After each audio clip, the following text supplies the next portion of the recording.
So the Fiamma awning is 12 feet, and coming around back, whenever you see we're camping or setting up, I like the way that this mount would allow for the box to fold out towards the area of the awning. So now I have, once that's folded out, I got an area to put a grill or any other things while we're cooking outside or hanging around the campsite.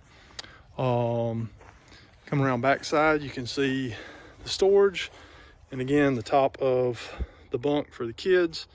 The back of the dinette, we have a outside shower on the left hand side, the water heater under there, and all the power equipment underneath the right hand side. As you can see on the bottom here, the floor is floating on a 1-inch tubular aluminum. There's 1 inch of wool insulation in the floor, and there's 3/4 inch birch plywood, once again formaldehyde free, and a visitor.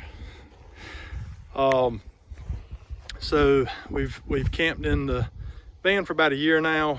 Really have grown to like the insulation with the van. Like I said, the wool has worked out great.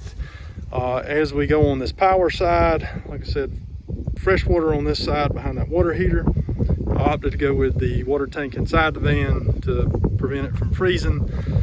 On this right hand side, back with the power equipment, if I could make one recommendation to anybody looking at building a van, I opted for too much really. With the 400 watts on top and the 200 amp hours of battery, that's been more than enough for a year of camping.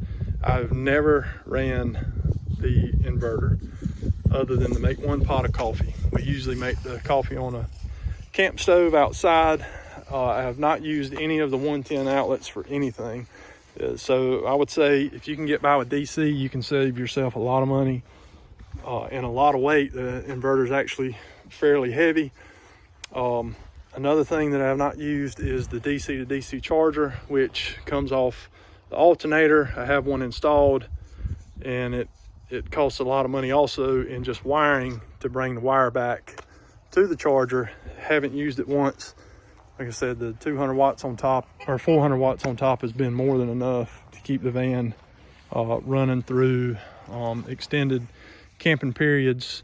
But yeah, it's changed the way that our family's been able to travel. I'm really making this because I've had so many families come up and say, oh, I want to do that, or I want to try that. And you can do it. I promise you can. A little bit of looking on the internet or talking to some people, and you can figure it out. It takes a little work, and you don't have to do everything, to the extent maybe some others have.